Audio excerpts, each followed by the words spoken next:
Au nom du Père et du Fils et du Saint-Esprit. Amen. Chers frères et sœurs bien-aimés, nous remercions le Seigneur pour ce que nous comprenons petit à petit. Il faut dire que l'intelligence qui nous dicte ces vérités, c'est une intelligence infinie. C'est l'infinité de l'intelligence même du Tout-Puissant qui a créé toutes les choses visibles et invisibles. Donc, il n'est pas possible en une fraction de seconde, à moins que le don à moins que nous ayons la grâce de la plénitude du don et de manière permanente et stable pour entrer dans cette intelligence incréée et infinie. C'est tout simplement au-delà de ce que l'humain peut comprendre. Donc, en attendant, Jésus nous donne petit à petit ce que nous sommes capables de supporter et de comprendre. C'est pourquoi, si nous ne comprenons pas tout maintenant, ne nous décourageons pas. Bien au contraire, il faut persévérer. C'est dans la persévérance que le Seigneur réalise la perfection de ses dons. Celui qui persévérera jusqu'à la fin sera sauvé, dit Saint Paul. Voyez, dit notre Seigneur, dans l'Évangile. Celui qui persévérera jusqu'à la fin sera sauvé. Et ce salut, c'est justement l'accueil, quand nous le comprenons avec les lunettes de la divine volonté, avec les oreilles de la divine volonté, nous comprenons que ce salut véritable, c'est la restauration de toutes les créatures en Dieu, lorsque nous serons en tout semblables à lui, lorsque nous retrouverons l'image et la ressemblance telle que nous l'avions au début avant la chute originelle. Cette restauration totale de toutes les créatures, de toutes les âmes qui ont accueilli ce don et qui vivront de la vie de Dieu s'ils sont sur la terre de la même manière que ceux qui sont au ciel. Voyez, ça c'est le grand miracle de la divine volonté, frères et sœurs d'amour, c'est que nous vivons le ciel sur la terre. Et comme on l'a dit, il s'agit de mobiliser l'entièreté de notre être, de mobiliser notre cœur, notre âme, notre esprit, notre corps, notre volonté, notre mémoire, notre intelligence. Tout nous-mêmes doit tendre vers Dieu. Et on ne le dira jamais assez, frères et sœurs bien-aimés. S'il y a quelque chose à comprendre de cette vie dans la divine volonté, c'est cela. Désirer de tout son cœur, de toute son âme. Et ainsi, dans le désir, la volonté meurt d'elle-même. Il ne s'agit donc pas d'un acte extérieur, coercitif et brutal contre la volonté, par des mortifications violentes, mais il s'agit du désir. Plus je désire, plus j'ai soif, plus j'aime, moins les autres choses comptent. C'est ça la vérité. Quand vous aimez quelqu'un, plus rien ne compte. C'est-à-dire que la seule chose qui compte, c'est cette personne. Ça, c'est dans la relation amoureuse. Quand il s'agit de Dieu, frères et sœurs bien-aimés, le Seigneur nous dit, plus rien ne doit compter pour toi, sinon moi. Et comment faire pour que les détachements s'opèrent? Bien sûr, c'est accentuer l'amour. Nous voyons bien que la mortification dans la divine volonté, c'est l'accentuation du désir. C'est la brûlure de l'amour. C'est l'enflammement de l'amour. La mortification, là voilà. Plus nous aimerons, plus nous serons détachés naturellement. Voyez, on n'aura pas besoin de prendre du silice, de porter des silices et de prendre des fouets pour se flageller. On sera tout simplement dans un élan de désir ardent, consumant. C'est pourquoi, frères et sœurs d'amour, demandons une chose au Seigneur, de l'aimer de manière brûlante, frères et sœurs d'amour. Que tout notre être brûle d'amour, des cheveux jusqu'aux ongles d'orteil, que tout en nous soit feu d'amour pour le Seigneur. Et alors les détachements s'opèrent naturellement. Et comme on a vu, Jésus vient, alors il nous donne la réalité ultime, parfaite, définitive de sa vie, qui est le don de sa divine volonté. Il nous donne son être tout entier. Il nous établit dans sa Trinité, dans le cœur de sa Trinité, comme dit Sainte Élisabeth de la Trinité. Il nous donne la grâce de l'incarnation mystique, comme le dit Conchita de Armida. Il nous donne, frères et sœurs bien-aimés, cette réelle présence, comme le spécifie Dina Bélanger, et que le Seigneur, d'une manière sublime, parfaite et entièrement détaillée, l'explique à Luisa Picaretta. frères et sœurs d'amour, la vie du ciel est possible ici-bas. Et le Seigneur dit que le moment viendra où la prière du Notre Père sera exaucée. Que ton nom soit sanctifié, que ton règne vienne. Il dit qu'on ne peut pas prier sans que ça ne vienne. Jésus exaucera cette prière. Et quel est le règne de Dieu sur la terre? Le règne de Dieu sur la terre, c'est la transformation des âmes en lui, dans sa vie divine. Et nous avons dit que chaque fois que nous posons, frères et sœurs bien-aimés, un acte dans la divine volonté, ce qui se produit, c'est la vie même de Dieu qui entre dans cet acte de manière pleine, dont la plénitude de la vie de Dieu se déploie dans l'acte. Et cet acte n'est plus simplement un acte humain, ce n'est plus un acte de la simple volonté humaine. La volonté humaine a disparu dans celle de Dieu qui, elle, a posé cet acte et lui a donné une valeur infinie et éternelle, a estampillé, mis le cachet d'éternité sur cet acte-là. Et frères et sœurs bien-aimés, c'est cela la vérité, c'est ce que notre Seigneur nous dit. Et puis, la puissance de cet acte est au-delà de tout ce que nous pouvons imaginer. Jésus dit qu'un acte dans la divine volonté, et alors, une fois que nous avons posé l'acte, l'acte s'en va déjà. Parce que cet acte n'appartient pas à la terre. Cet acte va déjà dans l'éternité au ciel. Nous venons de respirer et la respiration qui est remplie de Dieu n'est plus là, elle est déjà au ciel. Et qu'est-ce qu'elle fait? C'est inouï! C'est inouï! Et le Seigneur, frères et sœurs bien-aimés, il nous faut en parler pour comprendre vraiment ce que c'est que cette vie-là. Et qu'il ne faut pas attendre des choses extraordinaires. Les feux d'artifice ne vont pas sortir de nous. Vous voyez, on ne doit pas être là et puis on va voir subitement soit des soleils qui sortent de nos narines ou de nos, voyez, ou de nos yeux pour envahir les... Non, non. Il ne s'agira pas de cette manifestation extérieure des signes prodigieux et cataclysmiques. Il s'agit, frères et sœurs bien-aimés, de comme notre très sainte mère, le Jésus dit que lorsqu'elle était à Nazareth, personne ne pouvait imaginer ce qu'elle contenait en elle. Elle contenait toute la vie divine. Et rien ni personne ne pouvait imaginer, soupçonner. Celle-là qui balayait de manière ordinaire son sol tous les matins, qui faisait sa petite cuisine pour Joseph et pour son fils Jésus, qui, n'est-ce pas, faisait des broderies, du moins qui a cousu la tunique, qui travaillait à coudre la tunique de son fils, ainsi de suite. C'était des actes extraordinairement simples et ô combien insignifiants à vue humaine, il n'y avait pas d'éclat. Pourtant, dans tous ces actes, il y avait des lumières, des vies de Dieu qui sortaient de son aiguille, qui sortaient justement de sa louche, qui sortaient de sa casserole, voyez, qui sortaient, tous les mouvements qu'elle faisait produisaient Dieu, qui se répandait. Et alors, elle était transfigurée, elle baignait dans une lumière surnaturelle constante, là où extérieurement on ne voyait rien. Et donc, nous verrons que nous vivons dans la divine volonté simplement parce que notre vie devient de plus en plus simple, de la simplicité même de l'acte de Dieu. Les complications tombent. On devient d'une douceur, d'une obéissance, d'un amour, d'une tendresse, d'une humilité. Tout devient, frères et sœurs bien-aimés, d'une glorieuse lumière, indicible, ineffable, mais discrète. Mais pourtant, nous portons en nous ces trésors et ces lumières d'une manière éblouissante, éclatante.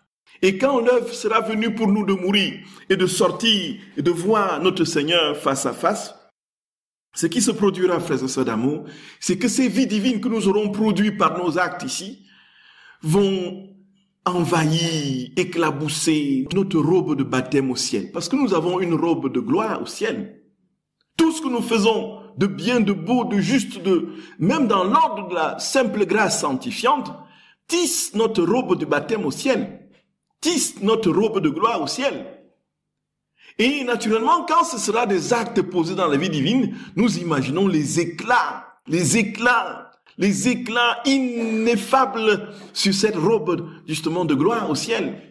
Et nous, quand nous entrerons dans cette robe éternelle, voyez, Et tout ce que nous aurons fait dans la divine volonté, les lumières, les vies divines que les actes auront produit, frères et sœurs bien-aimés, va nous enserrer et englober.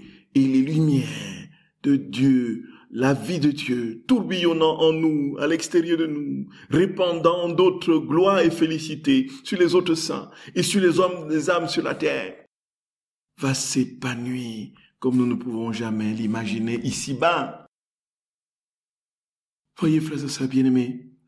Et voici ce que Jésus dit au sujet de l'acte. Et je tenais vraiment à ce qu'on en parle. De l'acte dans la divine volonté. Donc cet acte-là, frères et sœurs, donc il y a sur le site de l'association, vous pouvez voir la série des émissions radio sur les actes dans la divine volonté, dont je crois il y en a 10 à peu près, où le Seigneur, avec des textes où le Seigneur donne des éclaircissements particulièrement puissants sur ce que cet acte. Alors je voulais se retenir et commenter ce texte du tome 30 du 16 février 1932. 16 février 1932. Jésus dit un ensemble de choses à Luisa Picaretta avant de lui dire ceci. Ma fille, tu dois savoir que chaque acte de la créature a sa place autour de Dieu. Donc chaque fois que nous posons un acte dans la divine volonté, cet acte a sa place autour de Dieu. Puisque ce n'est plus un acte humain, c'est un acte divin. Donc ça ne peut pas être sur la terre, ça rentre en Dieu. Nous imaginons, frères et sœurs bien-aimés, que Dieu sorte du bonjour que nous avons dit dans la divine volonté.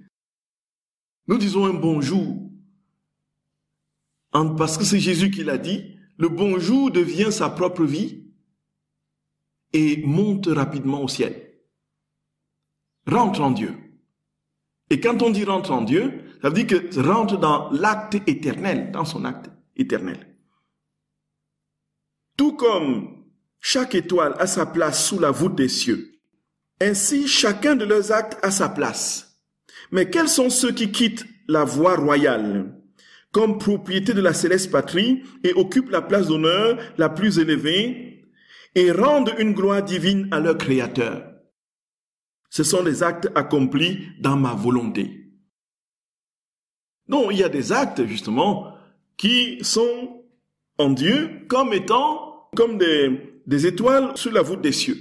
Mais quels sont les actes qui, dit Jésus, quittent la voie royale pour prendre leur place, justement, d'honneur la plus élevée? Donc, il faut dire que tout ce que nous avons fait de bien, de bon dans notre vie est compté. Dieu là, justement, sur son registre d'amour, qui est son cœur tendre, et quand nous apparaîtrons là-haut, tout cela nous sera dévoilé d'un seul trait. Que nous soyons dans les saintetés ordinaires de l'amour, la charité, la miséricorde que nous avons manifestées, et plus encore, si nous avions pris conscience et demandé à Jésus de venir poser un acte en nous dans la divine volonté, comme nous le comprenons aujourd'hui, alors il y a une différence monumentale d'éclat et de gloire entre les simples actes ordinaires et de miséricorde ordinaire et les actes posés en Dieu parce que c'est lui qui l'a fait dans sa volonté. C'est ce que Jésus dit, frères et sœurs bien-aimés. Et la vie du ciel qui est celle, frères et sœurs d'amour, qui nous attend, parce que tous nous irons au ciel, ça c'est une certitude, voyez. Je peux le parier. Bon, nous serons tous au ciel, ça c'est une certitude. Si Dieu ne vous habitait pas, vous ne seriez pas là aujourd'hui. Et le simple désir, il ne considérera pas toutes vos misères, toutes vos, voyez, cela sera éclaboussé dans sa vie divine. Quand vous poserez des actes en lui, sa vie divine progressivement prendra forme dans votre être profond et toute votre vie passée, déjà dissous, diluée et disparue dans le sacrement de la réconciliation, toutes vos misères passées n'existent plus. Et vous entamez une vie de gloire, comme si vous veniez de naître. Et la joie du ciel qui infuse votre âme au fur et à mesure des actes dans la divine volonté vous trimballera en un cortège de triomphe, voyez, devant la face du Très-Haut, lorsque vous le verrez face à face. Voyez, frères et sœurs d'amour. Et le Seigneur très clairement dit que l'acte nous accompagne jusqu'à sa place d'honneur autour de son trône. Tous se sentent glorifiés dans cet acte, parce que la volonté éternelle a triomphé dans l'acte de la créature et y a mis son acte divin. L'acte qui est posé dans la divine volonté, tous, absolument tous, se sentent glorifiés dans cet acte. Tous. Par contre, les actes qui ne sont pas faits dans ma volonté, et peut-être même les bons, ne partent pas par la voie royale. Parce que nous connaissons, frères et sœurs bien-aimés, les actes bons en eux-mêmes sont rares dans leur pureté, telle qu'on peut l'attendre. C'est dans l'offrande de l'amour miséricordieux que Sainte Thérèse de l'Enfant Jésus va dire, au soir de cette vie, je paraîtrai devant vous les mains vides, Seigneur, car je ne vous demande pas de compter mes œuvres. Toutes nos œuvres ont des taches à tes yeux. Sainte Thérèse de l'Enfant Jésus dit, je ne te demande pas de compter mes œuvres, parce que toutes les œuvres bonnes que j'ai faites, il y a toujours une petite tache d'intérêt là qui est cachée. Voyez? Et nous ne nous rendons pas souvent compte de cela. C'est même inconscient. Le processus est même inconscient. On a eu l'habitude d'être gentil pour être apprécié. Et la gentillesse devient une seconde nature. Mais qui ne puise pas. Et puis on est gentil, on est gentil. Le sourire de l'hôtesse de l'air. Voyez un peu. Qui ne vous a jamais vu ni d'Adam ni Ève, mais qui est d'une gentillesse, tout ça. Voyez un peu. Mais faites quelque chose de travers. Et voyez ce que va devenir ce sourire. Voyez un peu. Oui.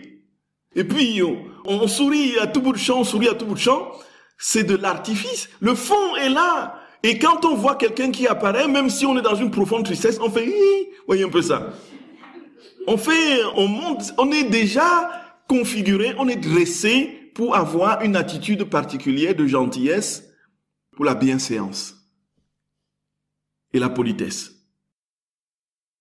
Sainte Thérèse de l'Enfant Jésus dit, je ne te demande pas de compter mes œuvres, parce que même les œuvres bonnes que j'ai accomplies, voilà, c'est entaché, c'est entaché. Et c'est pourquoi elle veut se livrer à l'amour miséricordieux. Et Jésus dit, frères et sœurs bien-aimés, que ces actes ne partent pas par la voie royale. Ils empruntent des voies tortueuses et font un très long arrêt en passant par le purgatoire où ils attendent la créature pour être purifiés par le feu. Voyez. Donc tous ces actes-là, tous ces gentillesses-là, voyez. Lui, il rencontre des prêtres au purgatoire qui ont célébré. Voyez. Et à la fin des messes, certainement, on a dit, mon père, qu'est-ce que c'était bien, cette messe. Qu'est-ce que c'était bien, cette homélie. Tu as fait une belle messe. Tu as fait une belle messe. Et puis, il a dit, oui, justement. Et puis, lui-même, il a pris le devant avant. Il a dit, est-ce que j'ai bien prêché? Est-ce que c'était bien? Est-ce que c'était bien? Voyez. Non. Tout le monde a dit que c'était bien. Mais qu'est-ce qu'il visait? Il voulait être apprécié à la fin. Et la messe qu'il a faite, bien que ce fût une messe où Jésus est venu et descendu en son corps, son sang, son âme et sa divinité, cette messe, parce que truffée de cet intérêt, rongée par cet insidieux intérêt de la vanité, cette messe, cet acte est allé au purgatoire l'attendre avec lui. Voyez ça, frères et sœurs bien-aimés. Ah là là, priez pour les prêtres, frères et sœurs, entre parenthèses. Priez pour les prêtres, je vous en supplie. Priez pour les prêtres. Priez pour les prêtres. À la responsabilité qui nous est confiée par le Seigneur, la justice est proportionnelle. Voyez. Le Seigneur sera plus exigeant pour ceux à qui il a beaucoup donné que pour ceux à qui... C'est-à-dire que chacun est jugé sur ce qu'il a donné. C'est ce qui lui a été confié. Voyez. Donc, vous comprenez que la responsabilité d'un prêtre sera plus importante que la responsabilité d'un fidèle et que la responsabilité de l'évêque sera plus grande que la responsabilité du prêtre et que la responsabilité du pape sera plus grande que la responsabilité des évêques. Voyez. Et ça, au fur et à mesure des missions, les responsabilités sont importantes. Et naturellement, on rend compte des responsabilités qu'on nous a données. Et ce qui fait que Jésus dit que cet acte que nous avons posé, sans que ce ne soit pur dans la divine volonté, fait un détour et passe par le purgatoire et nous attend pour être purifiés par le feu. Et lorsqu'ils ont fini de se purifier, ils partent alors vers le ciel pour y prendre leur place. Donc, et quand ces actes sont purifiés au purgatoire, qu'est-ce qu'ils font? Ils montent au ciel maintenant et ils vont prendre une place au ciel. Mais c'est quelle place qu'ils prennent au ciel? Quelle est la place qu'ils prennent au ciel?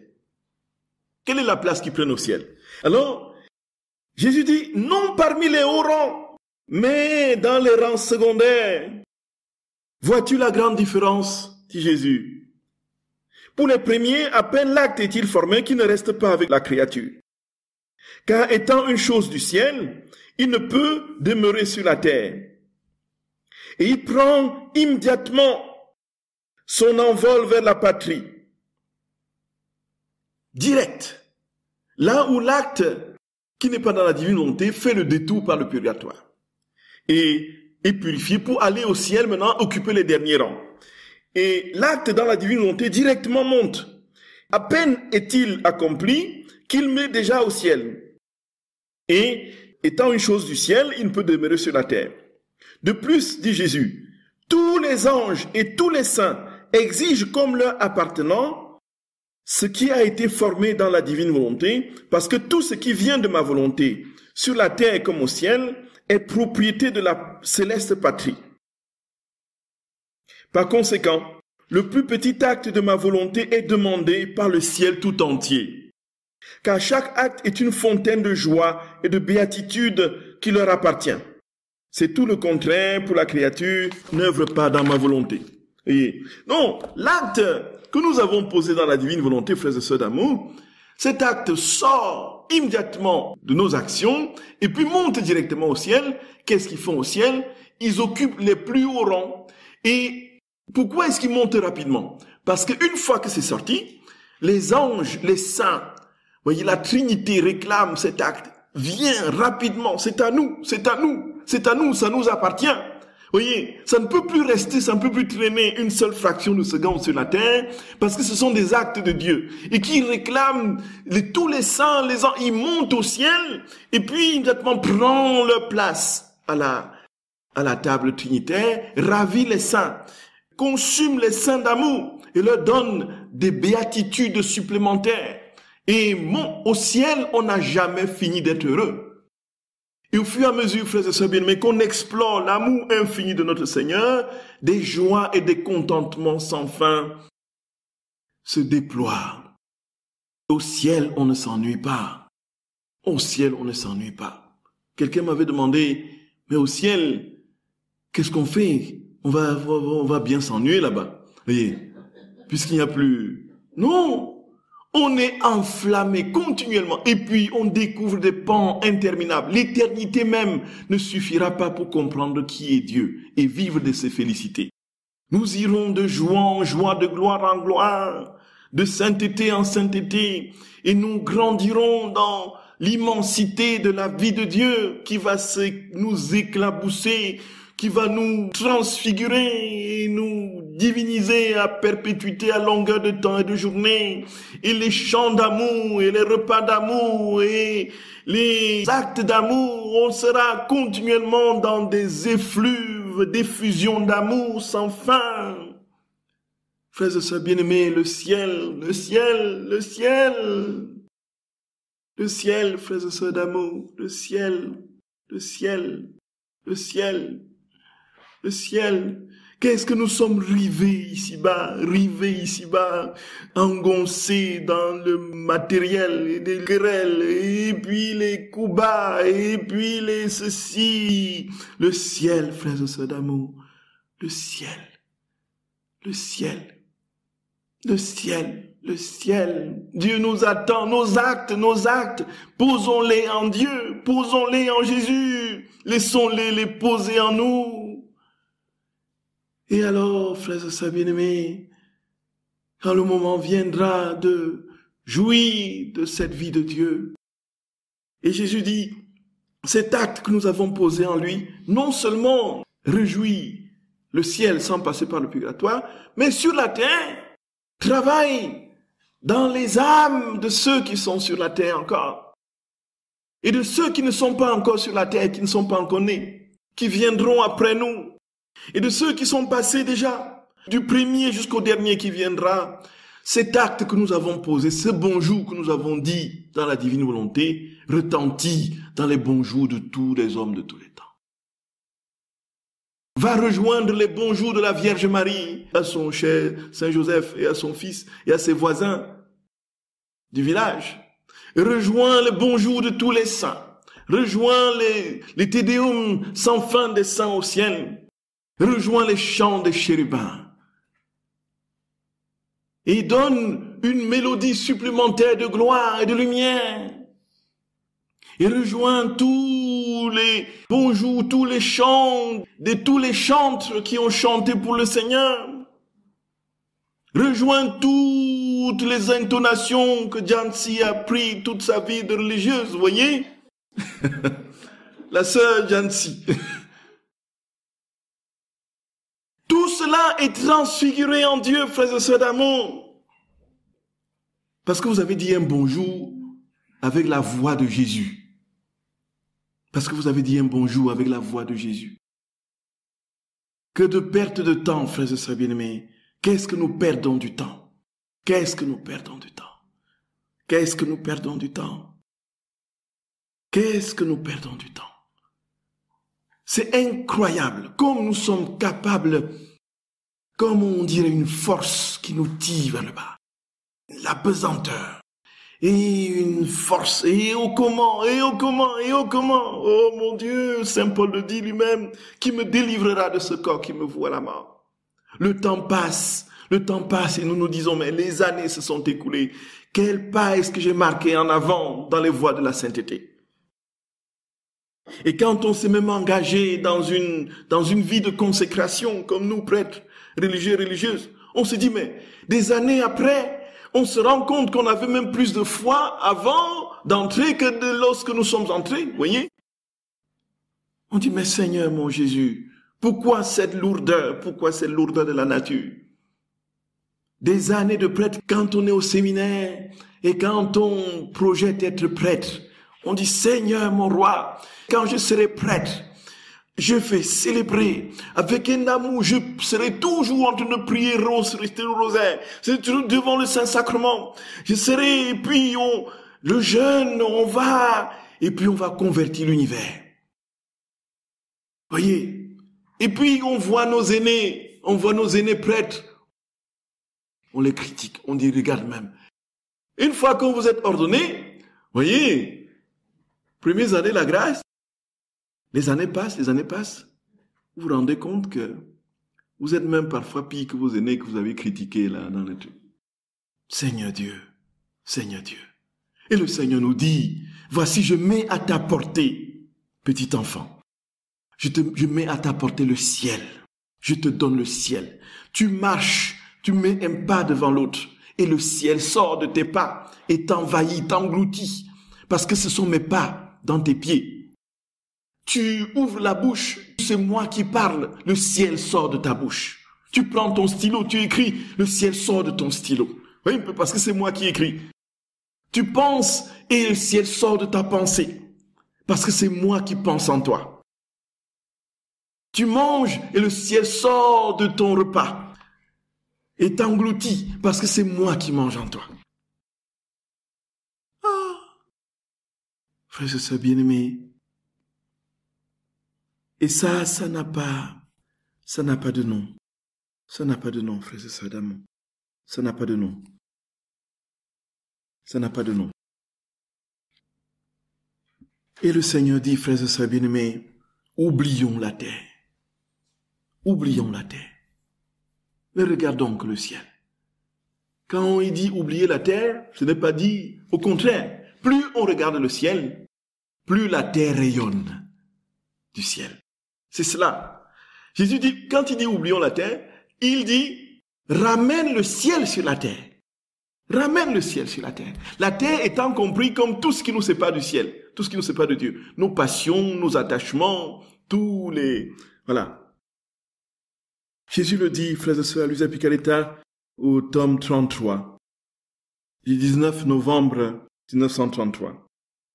Ma fille, dit Jésus, l'acte de se disposer à faire ma volonté est si grand que ma vie elle-même et mes mérites forment le papier et le caractère. Et c'est ton Jésus qui appose sa signature pour lui accorder droit d'entrée. Donc, on peut dire que le ciel tout entier se précipite pour aider celle qui veut faire ma volonté. Et je ressens un amour tel que je prends la place de cette créature fortunée et je me sens aimé d'elle avec ma propre volonté. Me voyant aimé d'elle par ma propre volonté, mon amour se fait jaloux et ne veut pas perdre un seul souffle, un seul battement de cœur de l'amour de cette créature. Imagine ma sollicitude, les défenses que je prends, les soutiens que je donne, les stratagèmes amoureux que j'utilise. En un mot, je veux me refaire en elle, et afin de me refaire, je m'expose pour former un autre Jésus dans la créature. Jésus, chaque fois que nous posons un acte dans la divine volonté, il vient se former en nous. On ne le dit jamais assez, c'est tout ce qu'on dit depuis. Il vient se former en nous. Par conséquent, je mets en œuvre tout mon art divin pour obtenir ce que je veux. Je n'épargne rien. Je veux tout faire, tout donner là où règne ma volonté. Je ne peux rien lui refuser parce que je le refuserai à moi-même. Donc, l'âme ne peut plus se voir refuser quelque chose de Dieu parce que si Dieu lui refuse quelque chose, c'est que c'est à lui-même qu'il lui refuse cette chose. Et il se donne avec précipitation. Il dit qu'il prend toutes sortes d'ingéniosité pour entrer dans l'acte de l'âme et se former en elle. Et de sorte que tout ce que cette âme dispose, c'est la propriété de Dieu. Et tout ce que Dieu dispose, c'est la propriété de l'âme. Se disposer à faire ma volonté forme le passeport. L'acte initial forme la voie que l'on doit suivre, chemin du ciel saint et divin. Par conséquent, à celle qui entre dans ma volonté, je murmure à l'oreille de son cœur, frères et sœurs d'amour. Écoutons, je murmure à l'oreille de son cœur. Oublie la terre, oublie la terre, oublie la terre. Déjà, elle n'est plus à toi. À partir de maintenant, tu ne verras que le ciel. À partir de maintenant, tu ne verras que le ciel. Oublie la terre, oublie la terre. À partir de maintenant, tu ne verras plus que le ciel. Mon royaume n'a pas de limite. Aussi ton chemin sera long. Il faut donc que dans tes actes, tu accélères le pas afin de te former de nombreuses voies et de prendre un grand nombre de biens qui sont dans mon royaume. C'est pourquoi l'acte initial forme la vie, la voie. Son accomplissement forme l'escorte. Et lorsque je vois que l'escorte est formée, j'agis comme un moteur afin d'accélérer sa marche. Et oh, comme il est beau et délicieux de marcher dans ces voies que la créature a formées dans ma volonté. Et Jésus ajoute, ces actes accomplis dans ma volonté sont des siècles qui contiennent des biens et des mérites incalculables, incalculables, incalculables. Parce que c'est le divin moteur qui marche, lequel va à une telle vitesse qu'en une minute, il renferme les siècles et rend la créature si riche, si belle et si sainte que nous sommes fiers de la présenter à toute la cour céleste comme le plus grand prodige de notre art créateur. Frères et sœurs bien-aimés, frères et sœurs bien-aimés, waouh! Nous imaginons la Trinité qui est aux aguets. Et quand nous disons, viens, Seigneur, viens parler à moi. Nous voyons toute la Trinité qui se précipite à une vitesse remplie, le mot que vous avez sorti. Et le remplit tellement que ce qui se dégage de ce mot que vous avez dit retentit dans tous les univers, rempli de la vie de Dieu. Cet acte ce mot contient des siècles et des siècles de richesses et de biens incalculables. Ah là là, on aurait aimé, frères et sœurs bien-aimés, que le Seigneur, ne fût-ce qu'une ou deux fois de notre vie, ou 3 fois, disons 4, vous voyez, nous ouvre les yeux pour que nous voyions tout ce qui se passe, pour nous encourager. Le problème est que nous entendons, on dit oui c'est vrai par la foi, et après nos actes continuent tranquillement, vous voyez. Déjà on oublie, la mémoire est tellement limitée, faillible, on oublie, on dit mais là, on ne pense même plus, vous voyez, l'instant d'après. Qui nous ouvre, c'est-à-dire que l'on voit vraiment, que le ciel s'ouvre, que l'on voit tout ce qu'il dit là. Si ça se déploie là devant nous, mais ça va nous faire un choc. Le problème, c'est que si le Seigneur le fait, on va tous mourir. Parce que nous serons tellement impressionnés, saisis, que notre âme va sortir de notre corps. On va plus tenir. Quand on voit Dieu, on est embrasé, consumé, on peut plus tenir, frères et sœurs. On quitte le corps. On meurt. On peut voir Dieu sans mourir. Dit Dieu à Moïse. Exode 34. Voyez. Et si nous avions la possibilité de voir tout cela sans mourir, je crois que l'instant d'après, le restant de nos jours, frères et sœurs bien-aimés, on ne s'amuserait plus. Hein. On ne s'amuserait plus. On aurait conscience, même, on va se concentrer même sur la respiration qu'on a de chaque instant, vous voyez, sur l'inspiration, la respiration. Vous voyez, on serait attentif à tout, à tout. Le moindre mouvement que nous faisons avec le stylo, ou bien avec, voyez, le moindre petit geste de notre vie, on serait attentif à cela pour demander à Jésus que ce soit lui qui l'accomplisse. Voyez, frères et sœurs d'amour, il y a des personnes qui ont fait l'expérience de la mort et qui sont revenues et qui disent que, c'est-à-dire que leur vie a basculé. Pour certains, c'était des grands truands, mais leurs minutes sont comptées. Depuis qu'ils sont revenus et qu'ils ont vu tout ce qu'ils ont vu, leurs minutes sont comptées. Ils ne perdent plus une seule seconde. Travailler pour le ciel, pour la gloire de Dieu, son amour. Et nous, prêtres, âmes consacrées, qui avons donné notre vie, voyez, notre vie, frères et sœurs bien-aimés, notre vie. On a à peine 5 ou 10 minutes par jour pour penser à Jésus dans nos actes, pour lui dire de venir faire nos actes. Le reste du temps, c'est quoi? On tacle, on talonne, on dégoise, on médit, se retrouve pour dire du mal de celui-là. Et quand on va au sacrement, pour célébrer le sacrement, on veut tirer sa part de vanité et de gloire là-dedans. On veut qu'après on soit remercié. Qu'on dise oui, c'était bien.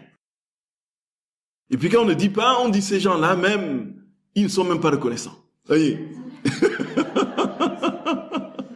Oui. Oui. On perd le temps. On perd du temps, frères et sœurs bien-aimés. On perd du temps. Le temps est compté. Chaque minute, c'est une éternité dans la divine volonté. Chaque seconde est une éternité. Chaque tierce est une éternité. Chaque instant. Le simple souffle d'une fraction d'instant est une éternité. Dieu l'investit et donne la plénitude de sa vie à l'âme et aux créatures. Et dans la moindre petite action, comme on le dit, on ne le dira jamais assez, le moindre petit truc dans la divine volonté, frères et sœurs bien-aimés, Dieu lui donne une telle valeur que toutes les grandes actions réunies ne sont absolument rien. Log de 1, 0, 2 fois 0, 0 fois 0, fois 0 fois 0.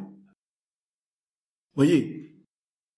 Non, ça veut dire quoi? Ça veut dire que vous aurez balayé votre sol dans la divine volonté, nettoyé votre table, votre bureau dans votre chambre, dans la divine volonté. Le chiffon que vous avez pris, ça c'est rien, absolument rien. À côté, vous avez des vedettes qui passent à la télé à longueur de journée, dont on parle partout dans le monde, qui ont des biens en n'en plus fini, qui ont des maisons dans différents pays, qui ont des comptes bancaires par douzaines et par quinzaines dans différents pays et paradis fiscaux, Ils sont bardés de diplômes, hyper intelligents. Ils ont fait des écoles les plus recherchées de la Terre. Ils ont construit, inventé des formules. Ainsi de suite, ainsi de suite. Le Seigneur dit que toutes ces actions, toutes ces manifestations extérieures de gloire humaine, toutes les actions, y compris les plus impressionnantes dans l'ordre humain, tout cela, c'est 2 fois 0. Ça n'existe pas pour Dieu. Mais vous qui avez tenu votre chiffon pour nettoyer votre bureau à la divine volonté, frères et sœurs bien-aimés, ça a produit, le geste est déjà au ciel. Et c'est déjà en train de ravir le ciel. Les saints sont en train de chanter. Les âmes qui viendront après vous, celles qui sont passées, qui n'ont pas travaillé dans la divine volonté, sont en train de bénéficier de cela, soit en réparation pour ceux qui sont passés, soit, n'est-ce pas, en contentement de gloire et de vie divine pour ceux qui viendront après. Jésus, frères et sœurs, dit quelque chose comme ça au tome 8, du 5 avril 1908. Dit, étant dans mon état habituel, je me suis retrouvé hors de mon corps, dans un jardin où j'ai vu la reine mère, assise sur un trône très élevé. Je brûlais du désir de monter jusqu'au haut du trône pour embrasser sa main. Et comme je tentais de m'y rendre, elle descendit et me donna un baiser bruyant sur la figure. En la regardant, j'ai vu comme une lumière dans son intérieur, dans laquelle était écrit le mot fiat. De ce mot descendaient des mers sans fin de vertu, de grâce, de grandeur, de gloire, de joie, de beauté, et de tout ce que contient notre reine maman. Tous ces biens provenaient du fiat. Oh, comme il est puissant, fécond et saint ce fiat, qui pourra comprendre cela? Il est si grand que j'en reste muette. Ainsi, je m'arrête ici. Je la regardais toute éblouie, elle me dit, ma fille, toute ma sainteté m'est venue du mot fiat. Voyez, frères et sœurs bien-aimés, la Vierge, la plus glorieuse, plus vénérable que les chérubins, comme chante saint Éphrem, et incomparablement plus glorieuse que les séraphins. Celle-là par qui le règne de la divine volonté adviendra, celle qui a dit à Fatima, mon cœur immaculé triomphera.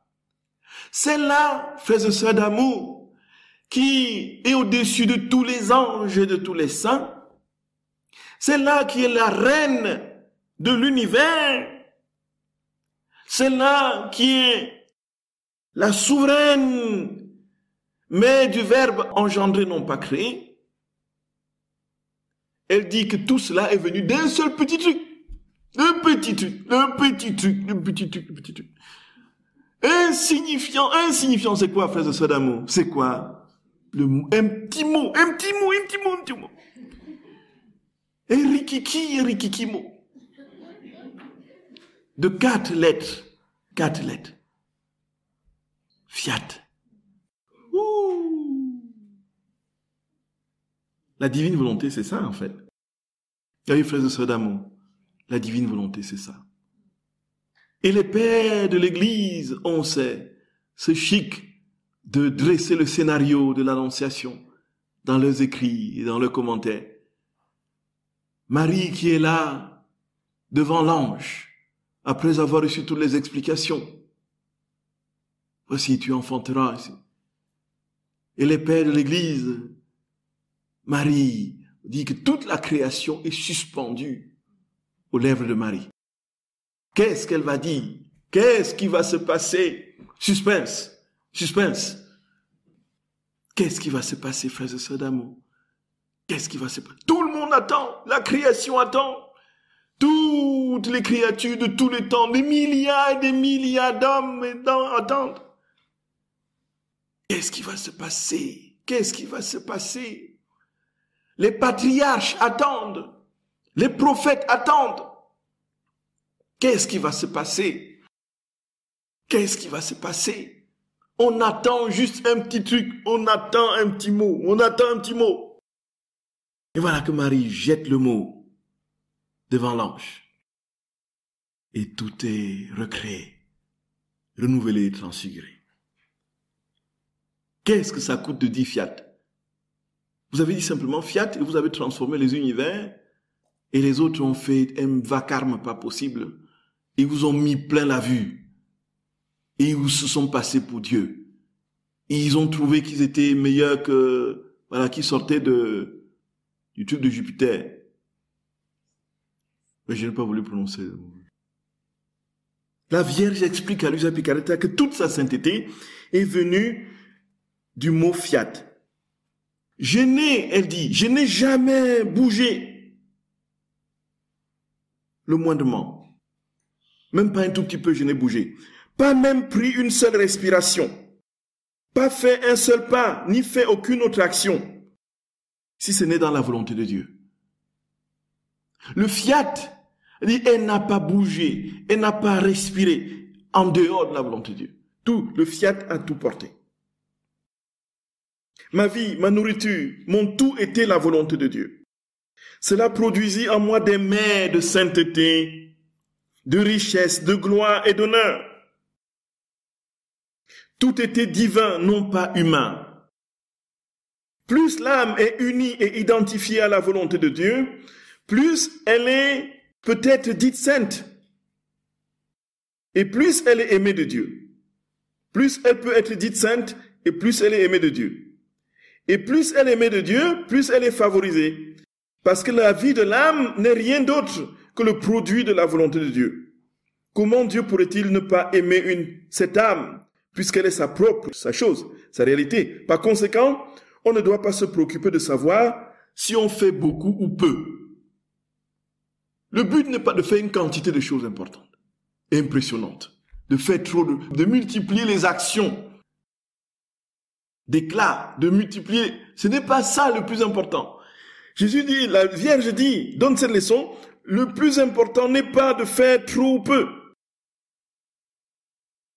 mais plutôt si cela est voulu de Dieu ou pas. Si c'est Dieu qui l'a fait ou pas. Notre préoccupation n'est pas de savoir si nous avons fait beaucoup de choses, mais de savoir si le peu que nous avons fait, c'est Dieu qui l'a fait. Pour entrer dans le détail de l'ordinaire de la cuisine, puisque notre estomac nous ramène toujours dans les choses. Voyez? Si une s'est levée 4 heures du matin, dans l'agitation, voyez, déjà, préparer le petit déjeuner, faire la vaisselle de la veille, balayer la maison, la laver, nettoyer, cirer les meubles, et puis préparer, aller faire des courses, et puis préparer, voilà, les enfants pour l'école, et tout cela, si ça a été fait humainement, sans, parfois dans l'énervement, l'agitation, sans que ce soit Dieu qui le fait, une autre qui s'est levée le matin, qui n'a pas fait le quart de ce qui a été fait, qui sait juste, la seule chose qu'elle a pu faire, c'est de faire le petit déjeuner pour son mari, un peu, à digne volonté. Alors, à vue humaine, celle qui a fait énormément de choses, 10 fois plus que la première, on dit voilà la plus efficace. Voyez? On dit voilà la plus efficace, celle qui est extraordinaire, qui a une capacité de travail. Voilà, c'est ce qu'on dit aujourd'hui. Il y a une grande capacité de travail. Voyez un peu. On peut faire beaucoup de choses à la fois. Et puis quand on voit les autres, on les admire parce qu'ils ont une grande capacité de travail. Parce qu'ils sont ceci. Parce qu'ils ont l'intelligence. Parce qu'ils ont fait ceci. Mais c'est de la pure perte de temps. La pure perte de temps. Le Seigneur te dit, ce que je t'ai donné là, je produis, ne suis même pas dans tes actions, même simplement ta respiration, mon enfant. Je sors des vies divines de ta respiration.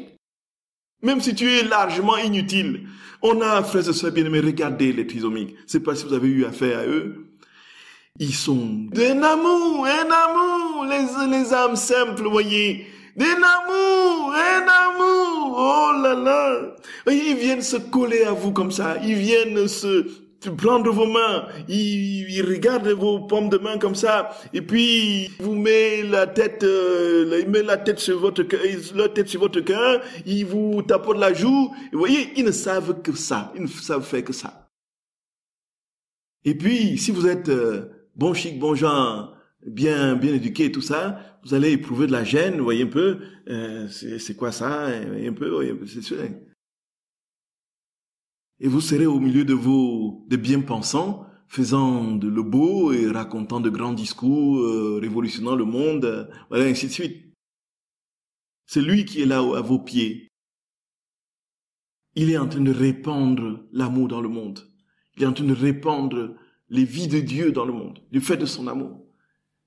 Et vous êtes là, vous croyez avoir fait ceci, vous croyez avoir fait cela, vous avez fait ceci, vous avez construit telle maison, vous avez fait ceci, vous avez fait cela. Vous égrenez vos actions et vous les mettez sur le plateau de la vanité. Et vous servez à ceux qui veulent bien vous entendre. Et croyez-vous, frères et sœurs bien-aimés, le simple sourire de il est même allé peut-être cueillir une feuille qui n'est même pas une fleur, il est venu vous le tendre. Le geste qu'il a posé a rempli l'univers de l'amour de Dieu. Et le sens de l'efficacité aujourd'hui dans la postmodernité, c'est être fort, faire le plus de choses en très peu de temps, avoir des grandes capacités d'organisation, d'analyse, et puis d'anticipation et d'optimisation. Et là, je peux vous dire que les 80% de l'humanité sont largués. Et si Dieu devait tenir compte de ça pour vous donner le ciel et vous rendre utile aux âmes, vous vous poseriez légitimement la question pourquoi il vous a créé. C'est pourquoi, frères et sœurs bien-aimés, les vies que l'on croit les plus inutiles sont les plus précieuses. C'est de Dieu. Et c'est ce que je dis quand je vais célébrer les messes dans les maisons de retraite. Parce qu'il y a beaucoup de personnes âgées qui ruminent leur situation, qui sont dans la souffrance de ne plus être ce qu'ils étaient, de ne plus avoir de visite des enfants, d'être seuls, ainsi de suite. Il y a une aigreur, une amertume qui monte dans les âmes de beaucoup. Et alors je leur dis, vous êtes infiniment plus utile aujourd'hui que lorsque vous étiez chez vous, dans votre maison, travaillant et étant. Vous êtes plus utile aujourd'hui pour l'humanité. Vous avez l'essentiel aujourd'hui. Votre cœur d'amour uni à Dieu, sans plus aucune autre distraction. C'est là, c'est aujourd'hui que vous pouvez rendre service à vos enfants et à toute l'humanité. Et ce faisant, frères et sœurs bien-aimés, la vie dans la divine volonté, ce n'est pas le savoir, ce n'est pas l'intelligence, ce n'est pas de connaître les choses. C'est la vie d'un cœur à cœur avec Dieu, qui aime. C'est l'amour, frères et sœurs d'amour, c'est l'amour, c'est l'amour, c'est l'amour, c'est l'amour, c'est l'amour, c'est l'amour, frères et sœurs bien-aimés. C'est l'amour, et rien d'autre, et rien d'autre. Et rien d'autre, frères et sœurs bien-aimés, et rien d'autre. C'est l'amour, c'est l'amour. Je vous salue Marie, pleine de grâce. Le Seigneur est avec vous. Vous êtes bénie entre toutes les femmes, et Jésus, le fruit de vos entrailles, est béni. Sainte Marie, Mère de Dieu, priez pour nous, pauvres pécheurs, maintenant et à l'heure de notre mort. Amen. Au nom du Père et du Fils et du Saint-Esprit. Amen.